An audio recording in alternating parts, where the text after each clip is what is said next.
Price lord.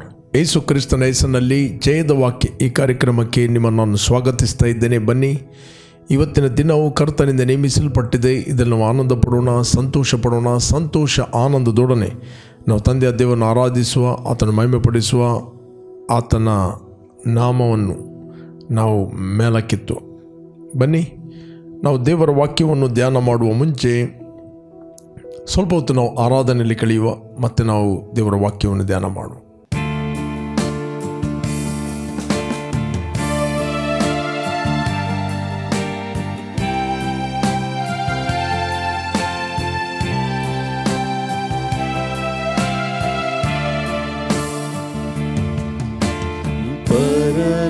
ಪರಲೋಕದಲ್ಲಿಯೂ ನೀನಲ್ಲದೆ,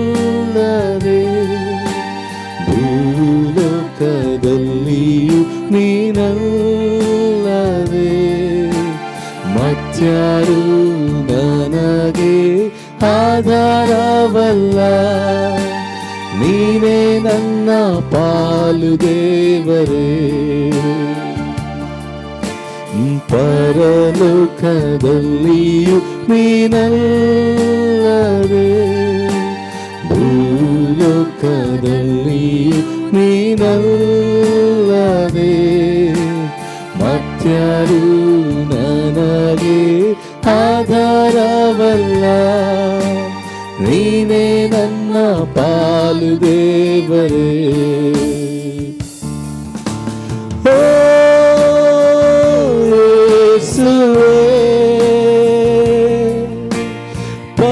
ಪರಿಶುದ್ಧನಾದ ದೇವರೇ, ಓ ಯೇಸುವೇ, ನೀತಿವಂತನಾದ ಪ್ರಭುವೇ, ನಾರಾಧಿಸುವೆ ನಾರಾಧಿಸುವೆ, ನಿನ್ನನ್ನೇ ಮಾತ್ರ ಯೇಸುವೇ. ನಾರಾಧಿಸುವೆ ನಾರಾಧಿಸುವೆ, ನಿನ್ನನ್ನೇ ಮಾತ್ರ ಯೇಸುವೇ.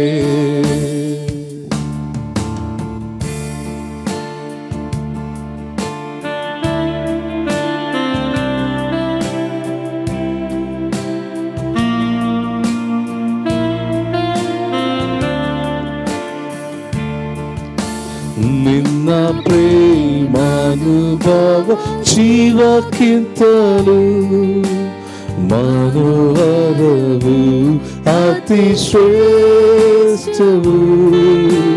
ನನ್ನ ಬಾಯಿ ನಿನ್ನನ್ನು ಕೀರ್ತಿಸುವುದು, ಹೃದಯವು ಹರ್ಷಿಸುವುದು. ನಿನ್ನ ಪ್ರೇಮಾನುಭವ ಜೀವಕ್ಕಿಂತಲೂ ಮನೋಹರವು, ಅತಿ ಶ್ರೇಷ್ಠವು. ನನ್ನ ಬಾಯಿ ನಿನ್ನನ್ನೇ ಕೀರ್ತಿಸುವುದು, ಹೃದಯವು ಹರ್ಷಿಸುವುದು.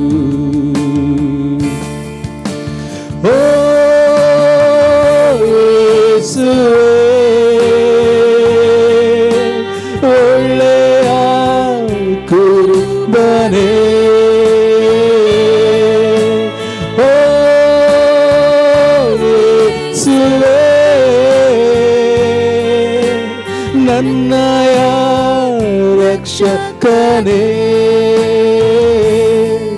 ನಾರಾಧಿಸುವೆ ನಾರಾಧಿಸುವೆ, ನಿನ್ನನ್ನೇ ಮಾತ್ರ ಯೇಸುವೇ.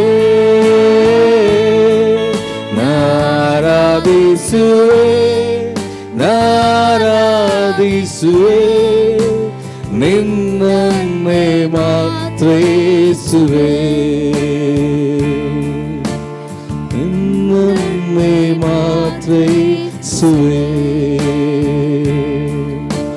ನಿನ್ನನ್ನೇ ಮಾತ್ರ ಯೇಸುವೇ. ದೇವರ ನಾಮಕ್ಕೆ ಸ್ತೋತ್ರವಾಗಲಿ. ಇವತ್ತು ನಾವು ಧ್ಯಾನಕ್ಕೆ ತೆಗೆದುಕೊಂಡಂತಹ ದೇವರ ವಾಕ್ಯದ ಭಾಗ ರೋಮಾಪುರದ ಪತ್ರಿಕೆ 10ನೇ ಅಧ್ಯಾಯ 13ನೇ ವಚನ. ರೋಮನ್ಸ್ 10:13. ನಾವು ಓದುವ ಈ ವಚನವನ್ನು. ಕರ್ತನ ನಾಮವನ್ನು ಹೇಳಿಕೊಳ್ಳುವವರೆಲ್ಲರಿಗೆ ರಕ್ಷಣೆಯಾಗುವುದೆಂಬುದು ಬರೆದಿದೆ. ಕರ್ತನ ನಾಮವನ್ನು ಹೇಳಿಕೊಳ್ಳುವವರೆಲ್ಲರಿಗೆ ರಕ್ಷಣೆ ಆಗುತ್ತದೆ. Okay, when you proclaim the name of Lord Jesus. ಕರ್ತ ಅಂತ ಹೇಳಿದ್ರೆ ಆತನು ನಮ್ಮ ಒಡೆಯ, ಯೇಸುವನ್ನೇ ಒಡೆಯನೆಂದು ಯಾರೆಲ್ಲ ಹೇಳುತ್ತಾರೆ ಅವರಿಗೆ ರಕ್ಷಣೆ ಆಗುತ್ತದೆ ಅಂತ ನಿಮ್ಮ ಮನಸ್ಸಿನಲ್ಲಿ ಇರ್ಬೋದು. ನೀವು ಅನೇಕ ಸಂದರ್ಭದಲ್ಲಿ ಎನಿಸ್ಬೋದು, ನಾವೆಲ್ಲರೂ ಹುಟ್ಟಿದ್ದರಿಂದ ಯೇಸುವನ್ನು ಕರ್ತನೆಂದು ಹೇಳುತ್ತೇವೆ. ಓಕೆ, ನಮಗೆ ರಕ್ಷಣೆ ಆಗಿದೆ ಅಂತ. ನೋ, ಹಾಗೆಲ್ಲ ದ ಬೈಬಲ್ ಹೇಳುತ್ತದೆ. ಮುಂದೆ ಅಲ್ಲಿ ವಚನದಲ್ಲಿ 14ನೇ ವಚನದಲ್ಲಿ ಬರೆಯಲ್ಪಟ್ಟಿದೆ. ರೋಮನ್ಸ್ 10:14. ಆದರೆ ತಾವು ಯಾವನನ್ನು ನಂಬಲಿಲ್ಲವೋ ಆತನ ನಾಮವನ್ನು ಹೇಳಿಕೊಳ್ಳುವುದು ಹೇಗೆ? ದ ಇಂಪಾರ್ಟೆಂಟ್, ನೀ ಹೇಳುವುದಂದರೆ ನಿನ್ನ ಹೆಡ್ಡಿನಿಂದ ನೀನು ಹೇಳುವಂಥದ್ದಲ್ಲ, ನಿನ್ನ ನಂಬಿಕೆಯಿಂದ ನೀನು ಹೇಳಬೇಕು. ನಂಬಿಕೆ ಎಂಬುವಂಥದ್ದು ಅದು ನಿನ್ನ ಹೃದಯದಲ್ಲಿ. You must believe in your heart, believe in your spirit, believe in your spirit.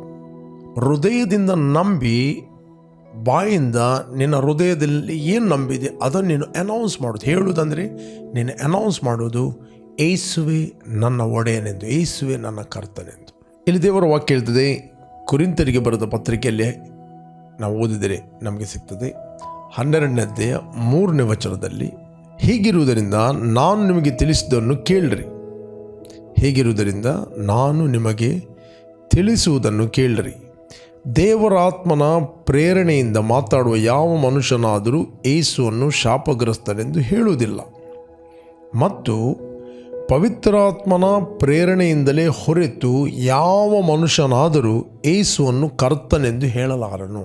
ಸತ್ಯವೇದ ಹೇಳ್ತದೆ, ಪವಿತ್ರಾತ್ಮನ ಪ್ರೇರಣೆಯಿಂದಲೇ ಹೊರತು ಯಾವ ಮನುಷ್ಯನು ಯೇಸುವನ್ನು ಕರ್ತನೆಂದು ಹೇಳಲಿಕ್ಕೆ ಆಗುವುದಿಲ್ಲ.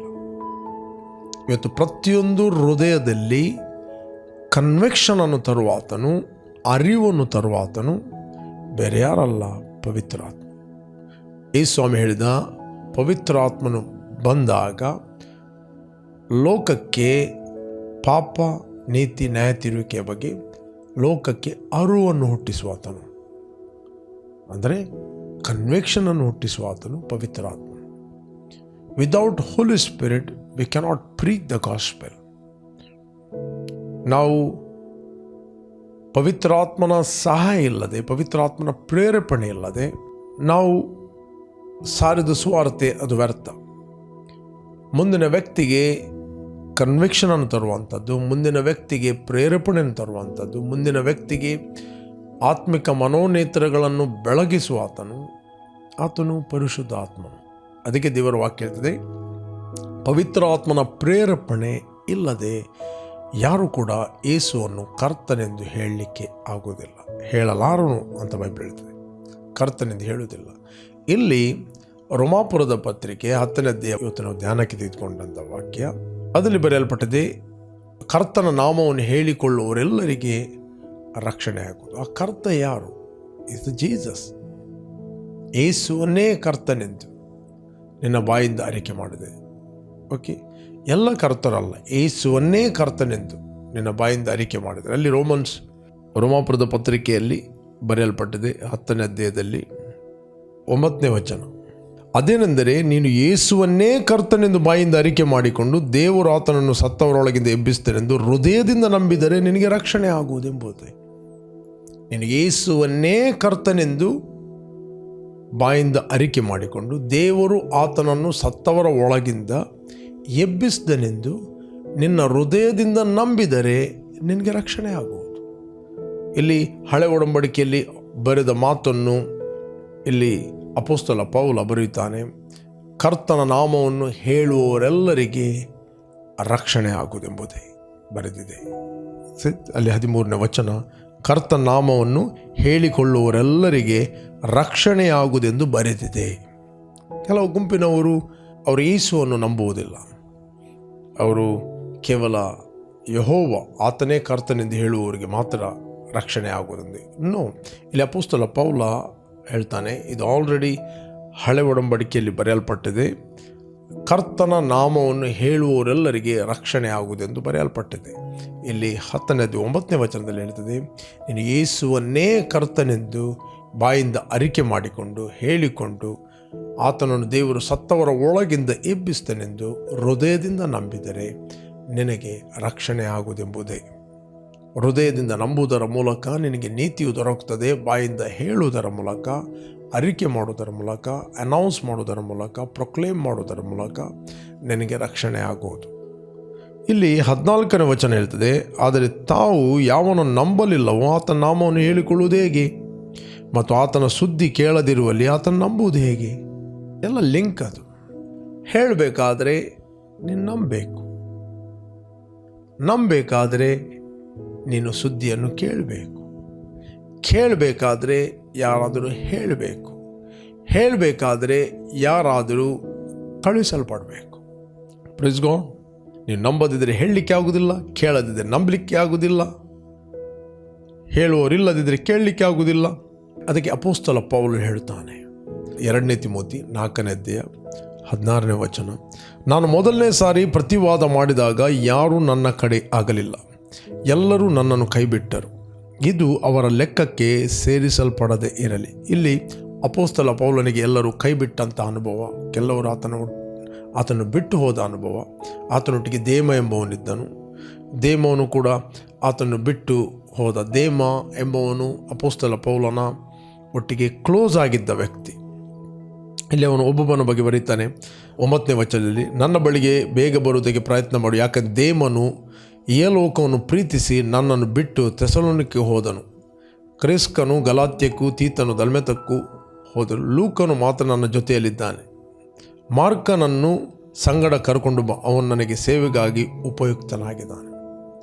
ಒಮ್ಮೆ ಮಾರ್ಕನ್ ನಿಮಿತ್ತವಾಗಿ ನಾವು ನೋಡ್ತೇವೆ ಬಾರ್ನಬ ಮತ್ತು ಅಪೊಸ್ತಲ ಪೌಲ ಸಪ್ರೇಟ್ ಆಗುತ್ತಾರೆ. ಪೌಲನು ಸೀಲನನ್ನು ಆರಿಸಿಕೊಂಡು ಹೋಗ್ತಾನೆ, ಬಾರ್ನಬನು ಮಾರ್ಕನೊಟ್ಟಿಗೆ ಹೋಗ್ತಾನೆ. ಇವನ ಇನ್ನೊಂದು ಹೆಸರು ಯೋಹಾನ ಅಂತ. ಓಕೆ, ಈ ಮಾರ್ಕನು ಬೇರೆ ಯಾರಲ್ಲ, ಈತನ ಕಸಿನ್ ಬ್ರದರ್ ನಾವು ನೋಡ್ತೇವೆ. ಓಕೆ, ಇರಲಿ. ಮಾರ್ಕನ್ ಸಂಗಡ ಕರ್ಕೊಂಡು ಬಾ, ಅವನು ನನಗೆ ಸೇವೆಗೆ ಉಪಯುಕ್ತನಾಗಿ. ತುಕೀಕನ್ನು ಎಫೆಸಕ್ಕೆ ಕಳಿಸ್ತಾನೆ. ತ್ರೋವದಲ್ಲಿ ನಾನು ಕರ್ಪನ ಬಳಿಯಲ್ಲಿ ಬಿಟ್ಟು ಬಂದ ಮೇಲಂಗಿಯನ್ನು, ಪುಸ್ತಕಗಳನ್ನು, ಮುಖ್ಯವಾಗಿ ಚರ್ಮದ ಕಾಗದಗಳನ್ನು ನೀನು ಬರುವಾಗ ತೆಗೆದುಕೊಂಡು ಬಾ. ಕಂಚುಗಾರನಾದ ಅಲೆಕ್ಸಾಂದರನು ನನಗೆ ಬಹಳ ಕೇಡು ಮಾಡಿದನು. ಕರ್ತನು ಅವನ ಕೃತ್ಯಗಳಿಗೆ ಸರಿಯಾಗಿ ಅವನಿಗೆ ಪ್ರತಿಫಲವನ್ನು ಕೊಡುವನು. ನೀನು ಸಹ ಅವನ ವಿಷಯದಲ್ಲಿ ಎಚ್ಚರವಾಗಿರು. ಅವನು ನಮ್ಮ ಮಾತುಗಳನ್ನು ಬಹಳವಾಗಿ ಎದುರಿಸಿದನು. ನಾನು ಮೊದಲನೇ ಸಾರಿ ಪ್ರತಿವಾದ ಮಾಡಿದಾಗ ಯಾರೂ ನನ್ನ ಕಡೆ ಆಗಲಿಲ್ಲ, ಎಲ್ಲರೂ ನನ್ನ ಕೈಬಿಟ್ಟರು. ಇದು ಅವರ ಲೆಕ್ಕಕ್ಕೆ ಸೇರಿಸಲ್ಪಡದಿರಲಿ. 17ನೇ ವಚನ, ಆದರೆ ಕರ್ತನು ನನ್ನ ಬಳಿಯಲ್ಲಿ ನಿಂತು ನನ್ನನ್ನು ಬಲಪಡಿಸಿ ನನ್ನ ಮೂಲಕ ಸುವಾರ್ತೆ ಸಂಪೂರ್ಣವಾಗಿ ಸಾರಲ್ಪಡುವಂತೆಯೂ ಅನ್ಯ ಜನರೆಲ್ಲರೂ ಅದನ್ನು ಕೇಳುವಂತೆಯೂ ಮಾಡಿದನು. Praise God. ಇಲ್ಲಿ ಅಪೊಸ್ತಲ ಪೌಲ ಹೇಳ್ತಾನೆ, ಕರ್ತನು ನನ್ನ ಬಳಿಯಲ್ಲಿ ಇದ್ದುಕೊಂಡು ನನ್ನನ್ನು ಬಲಪಡಿಸ್ತಾನೆ. ಹೇಗೆ ನಾವು ಬಲ ಹೊಂದುವುದು?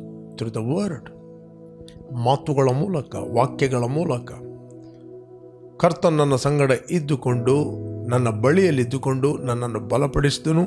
ನನ್ನ ಮೂಲಕ ಸ್ವಾರ್ಥೆಯನ್ನು ಹೇಳುವಂತೆಯೂ ಅನ್ಯ ಜನರು ಕೇಳುವಂತೆಯೂ ಮಾಡಿದನು.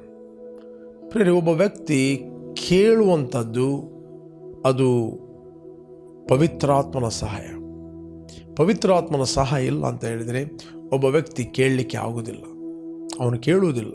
ಹೋಲಿ ಸ್ಪಿರಿಟ್ ಬ್ರಿಂಗ್ ಕನ್ವಿಕ್ಷನ್. ಯಾಕಂದರೆ ಈ ಲೋಕದ ಅಧಿಪತಿ ನಂಬಿಕೆ ಇಲ್ಲದವ್ರ ಮನಸ್ಸನ್ನು ಮಂಕು ಮಾಡಿದ್ದಾನೆ. ನ್ಯಾಚುರಲ್ ವರ್ಲ್ಡಲ್ಲಿ ಕೇವಲ ಮಂಕು ಅಂತ ಕಾಣ್ಬೋದು, ಬಟ್ ಸ್ಪಿರಿಚುವಲ್ ವರ್ಲ್ಡಲ್ಲಿ ಡೀಮನ್ಸ್ಗಳು ಅವರ ಆತ್ಮಿಕ ಕಿವಿಗಳನ್ನು ಮತ್ತು ಆತ್ಮಿಕ ಕಣ್ಣುಗಳನ್ನು ಮುಚ್ಚಿಬಿಡ್ತವೆ, ಅವರು ಕೇಳೋದಾಗಿ. ಬಟ್ ಪವಿತ್ರಾತ್ಮನ ಏನು ಮಾಡ್ತಾನೆ? Holy Spirit is greater than any demons. Holy Spirit is greater than any evil spirit. ಯಾವಾಗ ಒಬ್ಬ ವ್ಯಕ್ತಿ ಬೈ ಫೇತಲ್ಲಿ ಸ್ವಾರ್ಥೆಯನ್ನು ಹೇಳುತ್ತಾನೆ, ದೇವರಿಂದ ಅಭಿಷೇಕ ಹೊಂದಿದವನಾಗಿ ದೇವರಿಂದ ಬಲ ಹೊಂದಿದವನಾಗಿ ಸುವಾರ್ತೆಯನ್ನು ಹೇಳುತ್ತಾನೋ, ಅದಕ್ಕೋಸ್ಕರ ಬೈಬಲ್ ಸುವಾರ್ತೆಯು ದೇವರ ಬಲ ಸ್ವರೂಪವಾಗಿದೆ. The gospel is the power of god ಅಂಟು ಸಲ್ವೇಷನ್. Is the power. ಈ ಪವರ್ ಏನು ಹೋಗ್ತಾ ಅಂತ ಹೇಳಿದರೆ, ಮುಂದಿನ ವ್ಯಕ್ತಿಯ ಬ್ಲೈಂಡ್ ಮಾಡಿದಂಥ ರಿಲೀಜಿಯಸ್ ಸಂಗತಿಗಳು, ಬ್ಲೈಂಡ್ ಮಾಡಿದಂಥ ಏಲೋಕ ಸಂಗತಿಗಳನ್ನು, ಆ ಕೋಟೆಗಳನ್ನು ಕೆಡವಿ ಅವರ ಒಳಗೆ ಕನ್ವಿಕ್ಷನ್ ತರುತ್ತಾನೆ. ಅವರಿಗೆ ಕನ್ವಿಕ್ಷನ್ ಆದಾಗಲೂ ಕೂಡ ಆ ಮನುಷ್ಯ ರಕ್ಷಣೆ ಹೊಂದಬೇಕಾಗಿಲ್ಲ. ಬಟ್ ದೇವರು ಅವನಿಗೆ ವಿಲ್ಲನ್ನು ಕೊಟ್ಟಿದ್ದಾನೆ, ಅವನಿಗೆ ವಿಲ್ ಕೊಟ್ಟಿದ್ದಾನೆ. ಆ ಮನುಷ್ಯನು ಸುವಾರ್ತೆಯನ್ನು ಎಕ್ಸೆಪ್ಟ್ ಮಾಡ್ಬೋದು, ಸುವಾರ್ತೆಯನ್ನು ರಿಜೆಕ್ಟ್ ಮಾಡ್ಬೋದು. ಸುವಾರ್ತೆಯನ್ನು ಎಕ್ಸೆಪ್ಟ್ ಮಾಡ್ಬೋದು, ರಿಜೆಕ್ಟ್ ಮಾಡ್ಬೋದು. ಅದು ಅವನಿಗೆ ಬಿಟ್ಟ. ದೇವರು ಒಬ್ಬನ ವಿಲ್ಲಿಗೆ ವಿರುದ್ಧವಾಗಿ ಯಾವ ಕೆಲಸವನ್ನು ಮಾಡೋದಿಲ್ಲ. ಬಟ್ ಒಬ್ಬ ವ್ಯಕ್ತಿ ರಕ್ಷಣೆ ಹೊಂದಬೇಕಾದರೆ ದ ವೆರಿ ಇಂಪಾರ್ಟೆಂಟ್, ಆತನು ಯೇಸುವಿನ ಹೆಸರನ್ನು ಯೇಸುವೇ ಕರ್ತನೆಂದು ಬಾಯಿಂದ ಅರಿಕೆ ಮಾಡಿ ತನ್ನ ಹೃದಯದಲ್ಲಿ ಮೊದಲು ನಂಬಿ ಹೇಳಬೇಕು, ಯೇಸುವೇ ನನ್ನ ಕರ್ತನೆಂದು. ಆಗ ಆತನು ಅಂಧಕಾರದ ದೊರೆತನದಿಂದ ಬಿಡುಗಡೆ ಹೊಂದಿ ಮಗನ ರಾಜ್ಯದಲ್ಲಿ ಅವನು ಸೇರುತ್ತಾನೆ. ಕ್ರಿಸ್ತನ ರಾಜ್ಯದಲ್ಲಿ ಅವನು ಹುಟ್ಟುತ್ತಾನೆ. ದೇವರ ಅನ್ಯೋನ್ಯತೆಯಲ್ಲಿ ಸೇರುತ್ತಾನೆ. ಆತನು ದೇವರ ಮಗನಾಗುತ್ತಾನೆ. ಕೇವಲ ಹೇಳಿಕೊಳ್ಳುವುದಂತ ಹೇಳಿದರೆ ಆತ್ಮಿಕ ಲೋಕದಲ್ಲಿ ದೊಡ್ಡ ಸಂಗತಿ ಆಗ್ತದೆ. ಕೇವಲ ಹೇಳುವುದಂದರೆ ಕೇವಲ ಅದು ಮಾತು ಅಲ್ಲ, ಇಟ್ ದ ಪವರ್. ಓಕೆ, ಅವನು ಶಿಫ್ಟ್ ಆಗುತ್ತಾನೆ, ಅವನು ಟ್ರಾನ್ಸ್ಫರ್ ಆಗ್ತಾನೆ. ಅಲ್ಲಿಂದ ಆತನು ಕೇವಲ ಶಿಫ್ಟ್ ಆಗುವುದಲ್ಲ, ಆತನು ಹೊಸ ಮನುಷ್ಯನಾಗಿ, ಹೊಸ ವ್ಯಕ್ತಿಯಾಗಿ, ಬಾರ್ನ್ ಅಗೇನ್ ಆಗಿ, ನೂತನ ವ್ಯಕ್ತಿಯಾಗಿ ಕ್ರಿಸ್ತನಲ್ಲಿ ದೇವರ ರಾಜ್ಯದಲ್ಲಿ ಆ ವ್ಯಕ್ತಿ ಹುಟ್ಟುತ್ತಾನೆ. Praise god. ಆದ್ದರಿಂದ ಕರ್ತನ ನಾಮವನ್ನು ಹೇಳಿಕೊಳ್ಳುವವರೆಲ್ಲರಿಗೆ ರಕ್ಷಣೆ ಆಗುವುದು ಎಂದು ಬರೆಯಲ್ಪಟ್ಟಿದೆ. ಆತನ ನಾಮವನ್ನು ನಂಬದಿರುವಲ್ಲಿ ಹೇಳುವುದೇಗೆ? ಆತನ ವಾಕ್ಯವನ್ನು ಕೇಳದಿರುವಲ್ಲಿ ನಂಬುವುದೇಗೆ? ಸಾರುವರು ಇಲ್ಲ ಅಂತ ಹೇಳಿದರೆ ಕೇಳುವುದೇಗೆ? Praise God. ಓಕೆ, ಸಾರುವವರು ಕಳುಹಿಸಲ್ಪಡದಿದ್ದರೆ ಹೇಳುವುದೇಗೆ? ಬೈಬಲ್ ಹೇಳ್ತದೆ, ಸಾರಿದ ವಾಕ್ಯವೇ ನಂಬಿಕೆಗೆ ಆಧಾರ, ಅದಕ್ಕೆ ಕ್ರಿಸ್ತನ ವಾಕ್ಯವೇ ಆಧಾರ. ಸಾರಿದ ವಾಕ್ಯವೇ ನಂಬಿಕೆಗೆ ಆಧಾರ. ಒಬ್ಬನು ಸಾರುವುದಂತ ಹೇಳಿದರೆ ಆತನು ನಂಬಿಕೆಯಲ್ಲಿ ಸಾರಬೇಕು. He must preach the word of God by faith. ದೇವರ ರಾಜ್ಯವು ಕೇವಲ ಮಾತಿನಲ್ಲಿಲ್ಲ, ದೇವರ ರಾಜ್ಯವು ಶಕ್ತಿಯಲ್ಲಿದೆ. ಅದಕ್ಕೆ ಬೈಬಲ್ ಹೇಳ್ತದೆ, ರೋಮನ್ಸ್ 1:17 ಹೇಳ್ತದೆ, ಸುವಾರ್ತೆಯು ದೇವರ ಬಲು ಸ್ವರೂಪವಾಗಿದೆ. ಬೇಕಾದ್ರೆ ನಾವು ಓದುವ. ಇಲ್ಲಿ ಅಪೊಸ್ತಲ ಪೌಲ ಹೇಳ್ತಾನೆ, ಸುವಾರ್ತೆ ವಿಷಯದಲ್ಲಿ ನಾನು ನಾಚಿಕೊಳ್ಳುವನಲ್ಲ.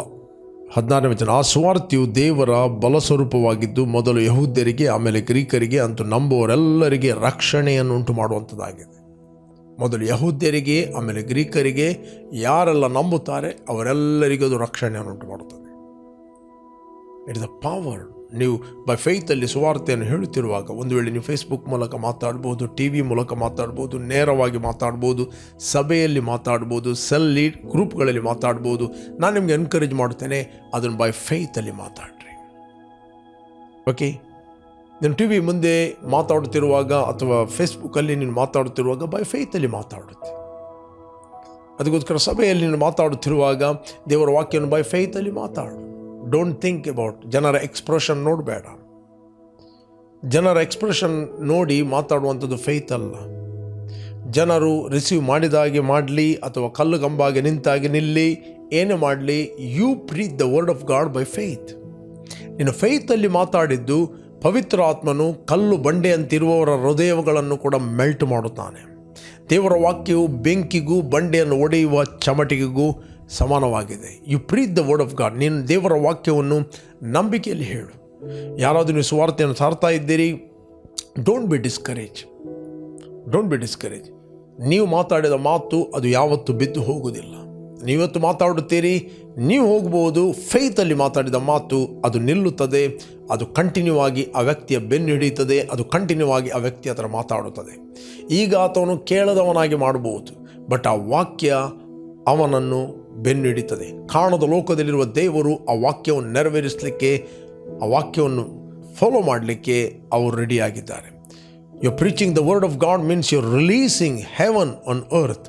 ನೀನು ಭೂಲೋಕದಲ್ಲಿ ಪರಲೋಕವನ್ನು ನೀನು ಬಿಡುಗಡೆ ಮಾಡುತ್ತೆ. ನೀನು ಕಿಂಗ್ಡಮನ್ನು ಮಾತಾಡುತ್ತೆ, ದೇವರ ರಾಜ್ಯವನ್ನು ನೀನು ಮಾತಾಡುತ್ತೆ. ಕ್ರಿಸ್ತನಲ್ಲಿ ನೀನು ಸಂಬಂಧವನ್ನು ಮಾತಾಡುತ್ತೆ. ಅದಕ್ಕೆ ಹೇಳ್ತಾರೆ ವರ್ಡ್ ಆಫ್ ಫೇತ್ ಅಂತ. ಯಾರಾದರೂ ನೀವು ಸುವಾರ್ತೆಯನ್ನು ಹೇಳ್ತಾ ಇದ್ದೀರಿ, ನಾನು ನಿಮ್ಗೆ ಎನ್ಕರೇಜ್ ಮಾಡ್ತೇನೆ, ಡೋಂಟ್ ಬಿ ಡಿಸ್ಕರೇಜ್ ಆಗಬೇಡ್ರಿ. ನೀವು ಸಭೆಯಲ್ಲಿ ಮಾತಾಡುತ್ತಿರುವಾಗ ಜನರ ಎಕ್ಸ್ಪ್ರೆಷನ್ ನೋಡಬೇಡ. ಯೇಸು ಅಂಜೂರದ ಮರಕ್ಕೆ ಮಾತಾಡಿದ, ಅಂಜೂರದ ಮರದ ಎಕ್ಸ್ಪ್ರೆಷನ್ ನೋಡಲಿಲ್ಲ. ಅಂಜೂರದ ಮರಕ್ಕೆ ಮಾತಾಡಿದ, ಸಂಜೆ ಏನಾಗಲಿಲ್ಲ, ನೆಕ್ಸ್ಟ್ ಡೇ ಆ ಮರ ಚೇಂಜ್ ಆಯಿತು. Go and preach the gospel to all creation ಅಂತ ಹೇಳಿದೆ. ಎಲ್ಲ ಸೃಷ್ಟಿಗೆ ಹೋಗಿ ಸುವಾರ್ತೆಯನ್ನು ಹೇಳ್ರಿ. ನೀವು ಸುವಾರ್ತೆಯನ್ನು ಹೇಳುವಂಥದ್ದು ಜನರ ಎಕ್ಸ್ಪ್ರೆಷನ್ ನೋಡಿ ಅಲ್ಲ. ನೀವೀಗ ಸುವಾರ್ತೆಯನ್ನು ಹೇಳ್ತೀರಿ, ಹಿಂದೆ ಬಂದು ಅವನು ಕಲ್ಲು ಬಂಡೆ ಮಾರೆ, ಅವನ ಗೋಂಟು ಬಂಡೆಗೆ ಯಾವತ್ತೂ ಹೋಗೋದೇ ಇಲ್ಲ, ಏನೇನು ಆ ವ್ಯಕ್ತಿಯ ಬಗ್ಗೆ ನೆಗೆಟಿವ್ ಮಾತಾಡಬೇಡ್ರಿ. ನೀವೇನು ಮಾತಾಡಿದಿರಿ ಬೈ ಫೇತಲ್ಲಿ ಆ ಮಾತನ್ನು ಹೋಲ್ಡ್ ಮಾಡಿರಿ. ನಿಮ್ಮ ಮಾತು ಅದು ವ್ಯರ್ಥವಾಗಿ ಹಿಂತಿರುಗುವುದೇ ಇಲ್ಲ. ನಿಮ್ಮ ಬಾಯಿಂದ ಹೊರಟ ಮಾತು ಅದು ಹಿಂತಿರುಗು ಹೋಗುವುದೇ ಇಲ್ಲ. Praise God. ಯಾಕೆ ನಿಮ್ಮ ಮಾತು? ಅದಕ್ಕೆ ಬೈಬಲ್ ಹೇಳುತ್ತೆ, ನೀನು ತುಚ್ಛವಾದ ನಿರಾಕರಿಸಿ ಅಮೂಲ್ಯವಾದನ್ನು ಮಾತಾಡಿದರೆ ನಿನ್ನನ್ನು ಬಾಯಿಂತಿರುವೆ. You are my mouthpiece. ದೇವರು ನಿಮ್ಮನ್ನು ತನ್ನ ಬಾಯನ್ನಾಗಿ ಇಟ್ಟಿದ್ದಾನೆ. ನಿಮ್ಮ ಮೂಲಕ ದೇವರು ಅನೇಕರಿಗೆ ಬುದ್ಧಿ ಹೇಳುತ್ತಾನೆ. ನಿಮ್ಮ ಮೂಲಕ ದೇವರು ಅನೇಕರಿಗೆ ಕಂಫರ್ಟ್ ಮಾಡುತ್ತಾನೆ. ನಿಮ್ಮ ಮೂಲಕ ದೇವರು ಅನೇಕರನ್ನು ಸಂತೈಸ್ತಾನೆ. ಕರ್ತನ ನಾಮವನ್ನು ಹೇಳುವವರೆಲ್ಲರಿಗೆ ರಕ್ಷಣೆ ಆಗುತ್ತದೆ. ನೀವು ಮಾತಾಡಿದ ಮಾತು ಅನೇಕರು ಯೇಸುವನ್ನು ಕರ್ತನೆಂದು ಹೇಳುವಂತೆ ಮಾಡುತ್ತದೆ. ಪವಿತ್ರಾತ್ಮನು ಅವರಲ್ಲಿ ಪ್ರೇರೇಪಣೆಯನ್ನುಂಟು ಮಾಡುತ್ತಾನೆ. ನೀವು ಮಾಡಿದ ಪ್ರಾರ್ಥನೆ, ನೀವು ಬೋಧಿಸಿದ ವಾಕ್ಯ ಅದು ಯಾವತ್ತೂ ಬಿದ್ದು ಹೋಗುವುದಿಲ್ಲ. Without faith no one can please God. ನಂಬಿಕೆ ಇಲ್ಲದೆ ಯಾರು ದೇವರನ್ನು ಮೆಚ್ಚಿಸಲಿಕ್ಕೆ ಆಗೋದಿಲ್ಲ. ಓಕೆ, ನೀನು ಏನೇ ಪ್ರೀಚ್ ಮಾಡಬೇಕಾದರೆ ಅದನ್ನು ನಂಬಿಕೆಯ ಮೂಲಕ ನೀನು ಪ್ರೀಚ್ ಮಾಡಬೇಕು. ನೀವು ದೇವರ ವಾಕ್ಯವನ್ನು ಸಾರಬೇಕು. ನಂಬಿಕೆ ಇಲ್ಲದೆ ನೀನು ಪ್ರೀಚ್ ಮಾಡಿದ್ದು ಅದು ಬೀಜವಾಗಿರೋದಿಲ್ಲ. ಓಕೆ, ನೀನು ಏನೇ ಕಾಣಿಕೆ ಕೊಟ್ಟರು ಅದಕ್ಕೆ ನಂಬಿಕೆ ಬೇಕು. ನೀನು ಟೈತ್ ಕೊಟ್ಟರು ನಿನಗೆ ನಂಬಿಕೆ ಬೇಕು. ಫಸ್ಟ್ ಫ್ರೂಟ್ ಕೊಟ್ಟರು ನಂಬಿಕೆ ಬೇಕು. ಬೀಜವನ್ನು ಹಾಕಿದರೂ ನಂಬಿಕೆ ಬೇಕು. ದೇವರ ರಾಜ್ಯದಲ್ಲಿ ನಂಬಿಕೆ ಇಲ್ಲದೆ ಯಾವ ಕೆಲಸ ಆಗುವುದಿಲ್ಲ. ನಂಬಿಕೆ ಇಲ್ಲದೆ ಯಾರು ದೇವರನ್ನು ಮೆಚ್ಚಿಸಲಿಕ್ಕೆ ಆಗುವುದಿಲ್ಲ. ದೇವರಿಗೆ ಮೆಚ್ಚುಗೆ ಆಗಬೇಕಾದರೆ ನೀನು ಏನೇ ಮಾಡಬೇಕು? ಫೇತಲ್ಲಿ ನೀನು ಸುವಾರ್ತೆಯನ್ನು ಸಾರಬೇಕು, ನಂಬಿಕೆಯಲ್ಲಿ. ಓಕೆ, ಯಾವುದಕ್ಕೆ ನಂಬಿಕೆ ಆಧಾರವಿಲ್ಲವೋ ಅದೇ ಪಾಪ ಅಂತ ಬೈಬಲ್ ಹೇಳ್ತದೆ ಹೊಸ ಒಡಂಬಡಿಕೆಯಲ್ಲಿ. ನೀನು ಯೇಸುವನ್ನು ಕರ್ತನೆಂದು ಹೇಳಬೇಕಾದ್ರೆ ನಂಬಬೇಕು. ಕೇವಲ ಹೆಡ್ಡಿನಿಂದ ನೀನು ಹೇಳಿದರೆ ನಿನಗೆ ರಕ್ಷಣೆ ಆಗುವುದಿಲ್ಲ. ಹೃದಯದಿಂದ ನಂಬಿ ಬಾಯಿಂದ ನೀನು ಹೇಳಬೇಕು ಯೇಸುವಿನ ಕರ್ತನೆಂದು, ಆಗ ನಿನಗೆ ರಕ್ಷಣೆ ಆಗುತ್ತದೆ. ಪ್ರೇರೆ, ಯಾರು ನೀವು ಫಸ್ಟ್ ಟೈಮ್ ವೀಕ್ಷಿಸ್ತಾ ಇದ್ದೀರಿ, ಯೇಸು ಕ್ರಿಸ್ತ ನಿನಗೋಸ್ಕರ ಕ್ರೂಜೆಯಲ್ಲಿ ಸತ್ತು ರಕ್ತವನ್ನು ಸುರಿಸಿ ಹೂಣಲ್ಪಟ್ಟು 3ನೇ ದಿನ ಪುನರುತ್ಥಾನಾಗಿದ್ದಾನೆಂದು ಒಂದು ವೇಳೆ ನೀನು ಹೃದಯದಲ್ಲಿ ನಂಬುವುದಾದರೆ ನಿನಗೆ ರಕ್ಷಣೆ ಆಗುತ್ತದೆ. Will pray for you, lead you in prayer. Thank you father. ತಂದೆ, ನೀನು ನಮ್ಮ ಮೇಲೆ ಎಷ್ಟೋ ಪ್ರೀತಿಯನ್ನು ಮಾಡಿ ನಿನ್ನ ಒಬ್ಬನೇ ಮಗನಾದ ಯೇಸುವನ್ನು ನಮಗೋಸ್ಕರ ಕಳಿಸಿದೆ. ಆತ ನನಗೋಸ್ಕರ ಕುರುಜಿಯಲ್ಲಿ ಸತ್ತು ರಕ್ತವನ್ನು ಸುರಿಸಿ ಹೂಣಲ್ಪಟ್ಟು 3ನೇ ದಿನ ಸತ್ತವರ ಒಳಗಿಂದ ಎದ್ದು ಬಂದನೆಂದು ನಾನು ನನ್ನ ಹೃದಯದಲ್ಲಿ ನಂಬುತ್ತೇನೆ, ಬಾಯಿಂದ ಅರಿಕೆ ಮಾಡುತ್ತೇನೆ, ಯೇಸುವೆ ನನ್ನ ಕರ್ತನೆಂದು. ನೀನು ವಾಗ್ದಾನ ಮಾಡಿದ ಪವಿತ್ರಾತ್ಮ ವರವನ್ನು ನಂಬಿಕೆಯ ಮೂಲಕ ನಾನು ಹೊಂದುತ್ತೇನೆ.